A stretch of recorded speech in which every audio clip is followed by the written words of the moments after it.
Esa firma. Salamat yung firma.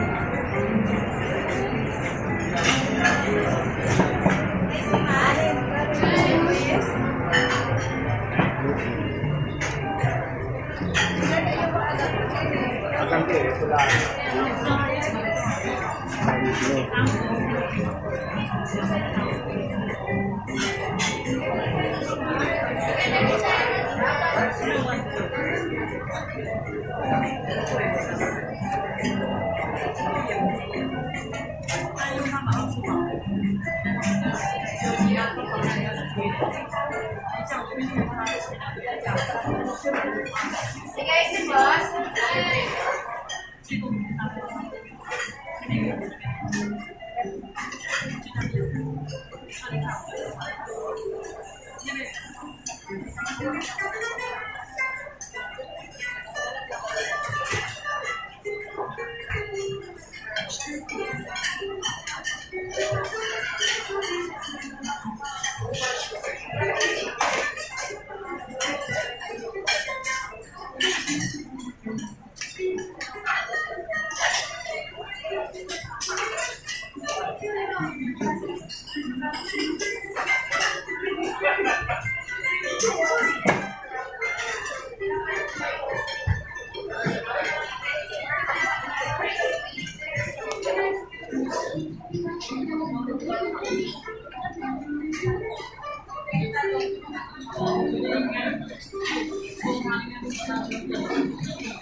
Doris P.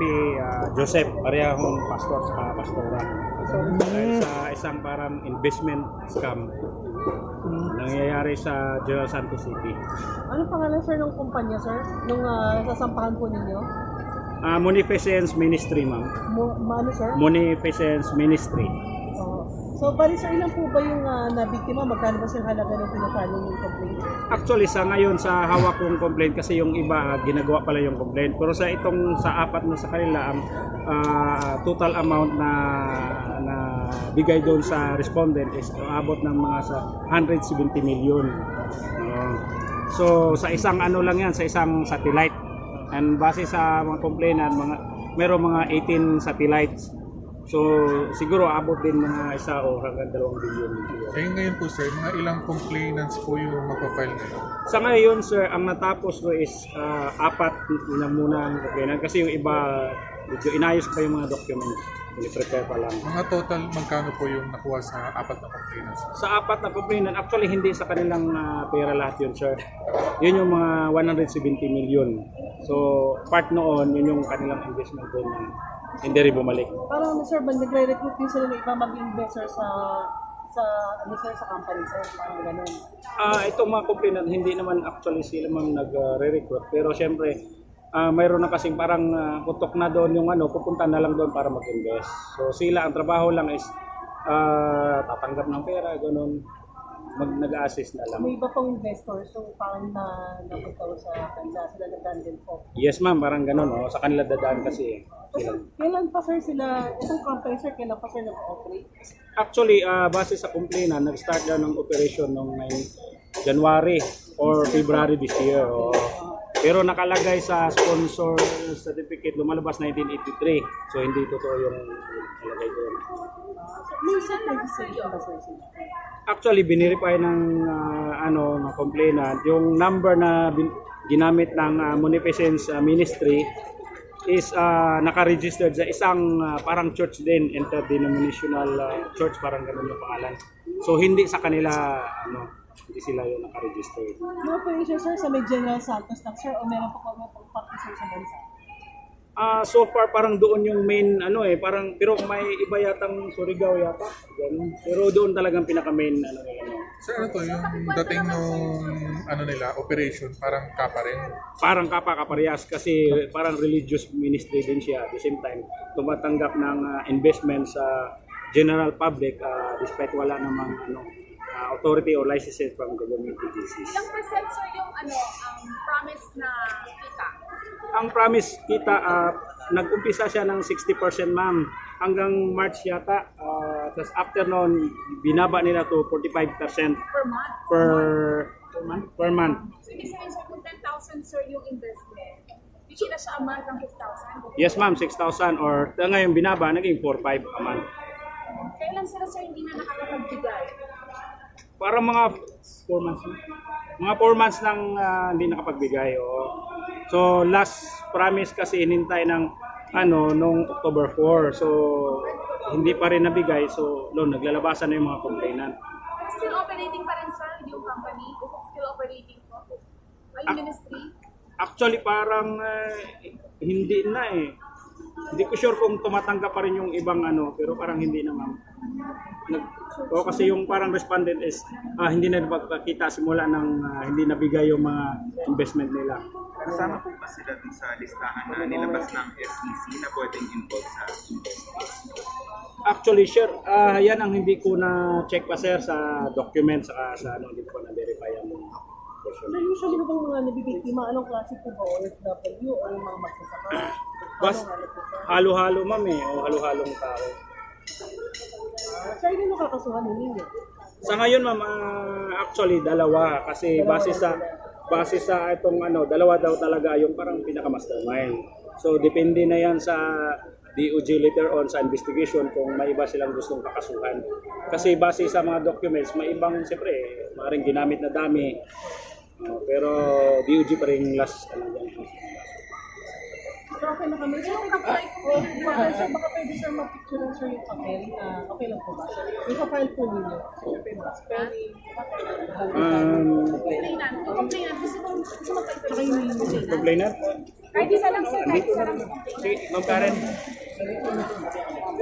Ano pa interview mo? Kahit isa lang.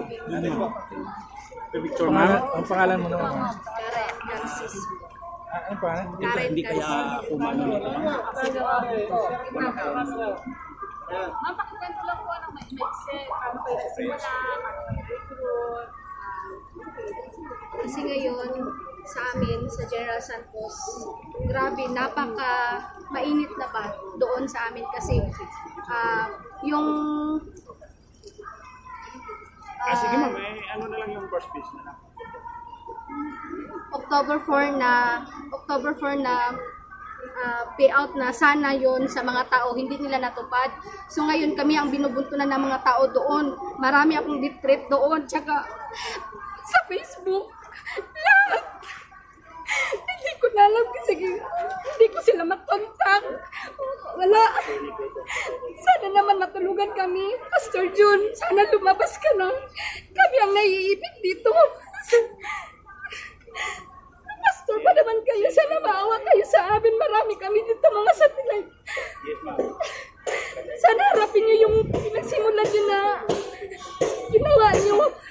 Maawa kayo sa amin. Yung mga anak ko hindi na nakapag-aral. Sana huwag niyo namang sa personal na interest niyo. Maawa kayo sa amin. Lumabas na kayo. Maraming tao naghihintay sa inyo. Kami ang naiipit dito. Which is kayo ang nagdala ng pera. Hindi kami. Sana naman. Maawa kayo. Pero yung Pastora. yes, ma'am. Sana lumabas na kayo. Tulungan nyo naman kami dito. Kayo dapat nagsimula dito. Kayo dapat lumabas. Kami ang naiipit sa mga tao. Bayaran niyo sa uli niyo yung pera na na-invest nila. Ayun, may meron. Yes, sir. Yeah po. Doon sa bahay ng mga kapamilya namin kasi galit na galit yung mga investor dahil nga hindi na wala ng payout, which is sila nag-promise ng October 4. May pinirmahan sila doon na magbigay sila ng October 4. So ngayon kami yung hinahabol ng mga tao, kaya sana naman magpakita na sila kasi kami yung naiipid sa mga tao. Saka central news baka. Kasi dapat